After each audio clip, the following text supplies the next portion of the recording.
When my son told me I was too senile to handle money and that he was doing what's best for Mom, I believed him.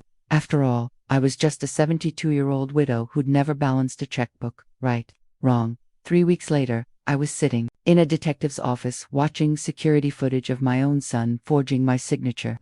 Turns out, this confused old lady had been playing chess while he was playing checkers.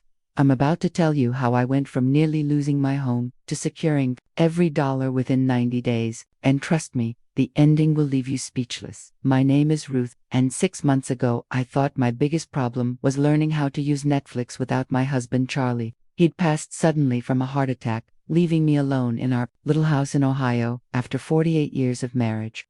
I was that typical elderly widow you probably imagine, confused by technology, overwhelmed by bills, dependent on others for everything important, at least. That's what my son Derek thought. Derek had always been my golden child, successful architect, beautiful wife named Lisa, 2 kids I adored. When Charlie died, Derek stepped right into his father's shoes. "Mom, don't you worry about anything," he'd say, patting my hand like I was a child. "Let me handle the stuff." And I let him help me. I let him. It started small. Derek would come over every Sunday for dinner, and afterward, he'd sit me down at Charlie's old desk. "Mom, let's go through your mail together. You don't want to miss anything important." He'd sort through everything: bills, bank statements, insurance papers, explaining things in that slow, patient voice you use with toddlers. "See, Mom, this says your property tax is due. Don't worry, I'll take care of it. Just sign here." And I'd sign, grateful to have such a caring son. "Mom, this investment account needs updating since Dad passed. Let me help you with the paperwork." More signatures. "Mom, we should probably put my name on your checking account, just in case you forget to pay something and they shut off your electricity." Made sense to me.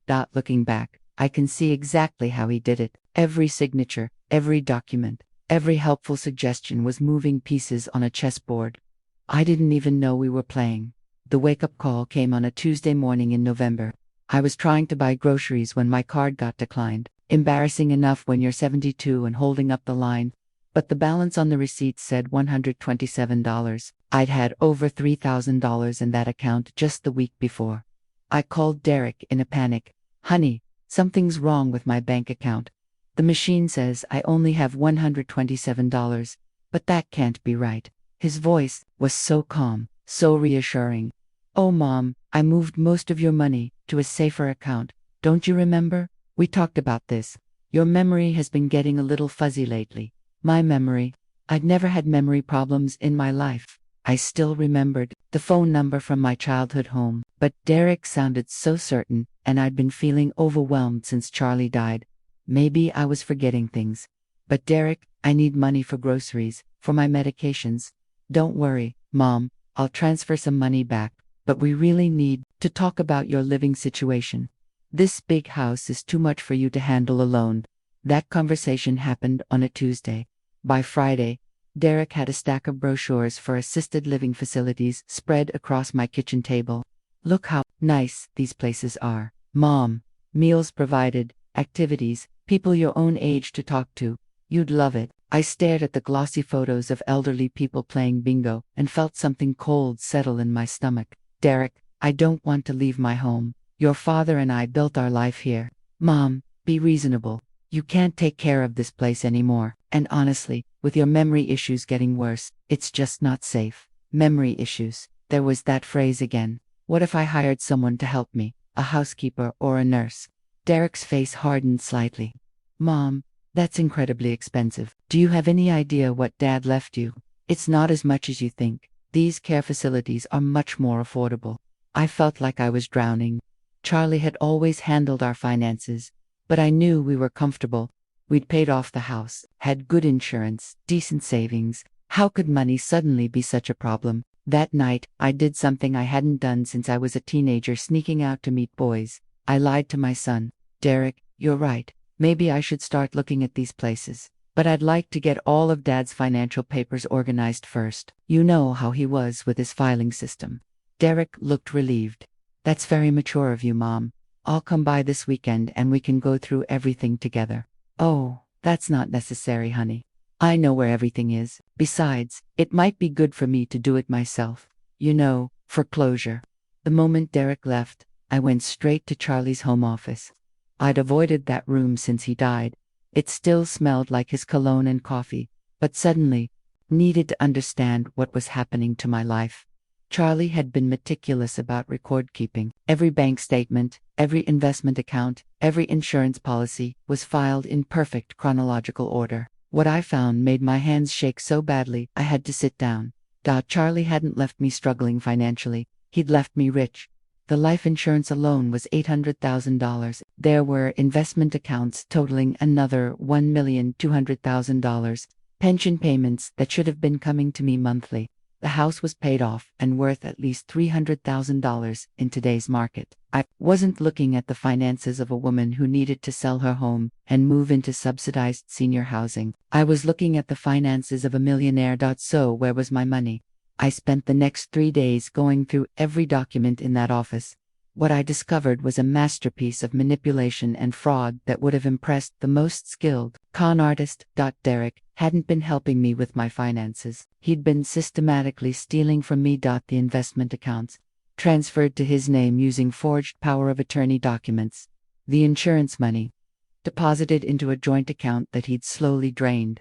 Even my monthly Social Security checks were being rerouted to an account I'd apparently agreed to let him manage. On paper, it looked legitimate. Every document had my signature.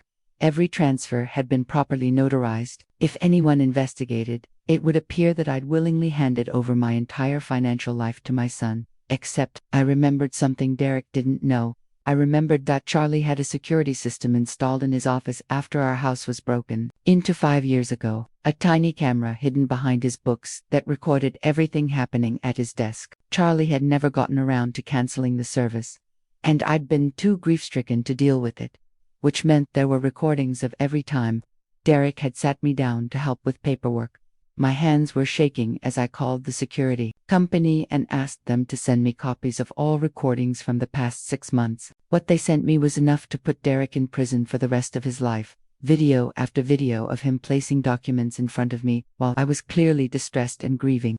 Him telling me things were different than what the papers actually said. Him forging my signature on documents when he thought I wasn't looking.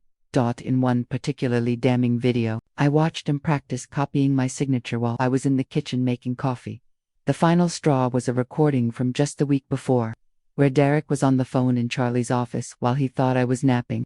Yeah, the old lady is completely out of it now. I should have the house sold and her moved into that place within the month. Once she's in memory care, no one will believe anything she says anyway.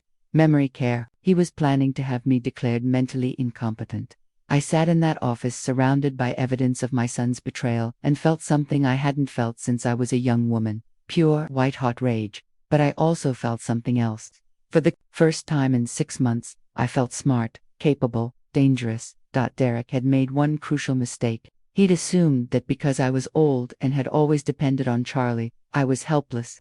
He'd never considered that Charlie might have married me because I was intelligent, resourceful, and perfectly capable of taking care of myself. He was about to get a very expensive education. The next morning, I did something I'd never done before in my life. I hired a private investigator. I found Patricia Morrison through a local elder clinic my church recommended. Patricia was a woman about my age who specialized in elder abuse cases. She took one look at my evidence and whistled low. "Mrs. Patterson, this is one of the most sophisticated cases of elder financial abuse I've ever seen. Your son didn't just steal from you. He'd been laying the groundwork for months and accelerated everything after your husband died. Can we prove it?" "Honey, with these recordings, we can prove it, prosecute it, and get every penny back with interest. But I wanted more than just my money back. I wanted justice.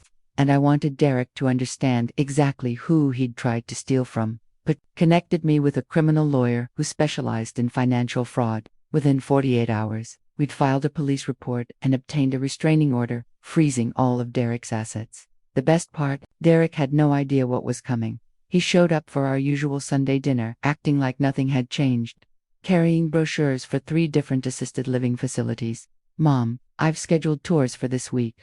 I really think you're going to love Sunset Manor. They have a memory care unit that seems perfect for your needs. I served his favorite pot roast and listened to him explain how selling the house would simplify everything for me. How the nice people at these facilities were trained to deal with elderly people who get confused. When he finished eating, I poured coffee and sat down across from him with a manila folder. Derek, honey, I have something to show you. I slid the first photograph across the table. It was a still frame from the security video, showing him forging my signature on a bank transfer document. Derek's face went white. Mom, I can explain. The second photograph showed him practicing my signature while I was out of the room. Mom, you don't understand. I was protecting you. The third photograph was a bank record showing $400,000 transferred from my account to his on a day when I'd been in the hospital having a procedure.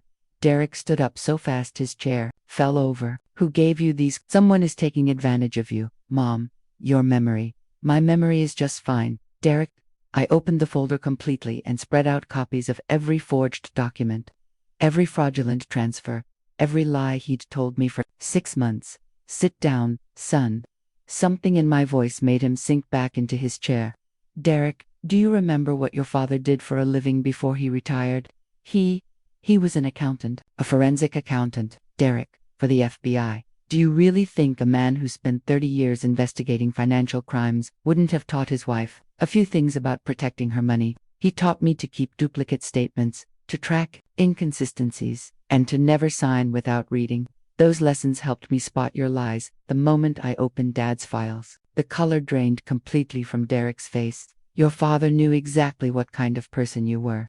That's why he set up security systems you didn't know about. That's why he kept records you never found. And that's why, if anything ever happened to him, he made sure I'd be able to protect myself from you. I slid one final document across the table. This is a copy of your father's real will, Derek. The one his lawyer has. Not the one you think you saw. You're not inheriting anything. Every penny goes to charity unless you die before I do. In which case it goes to your children. Charlie knew you'd try to steal from me, and he made sure you'd never be able to touch his money. Derek was now gray as paper. Mom, please. I have kids, a mortgage. I was just trying to help. Help yourself. You mean? I stood up and walked to the window. Derek, do you see that car in my driveway? He looked out and saw a police car parked behind his BMW. Those are detectives. Honey, they're here to arrest you for elder abuse, fraud, and forgery. The district attorney tells me you're looking at 10 to 15 years in prison. Derek lunged toward me. Mom, you can't do this. I'm your son. No, I said quietly.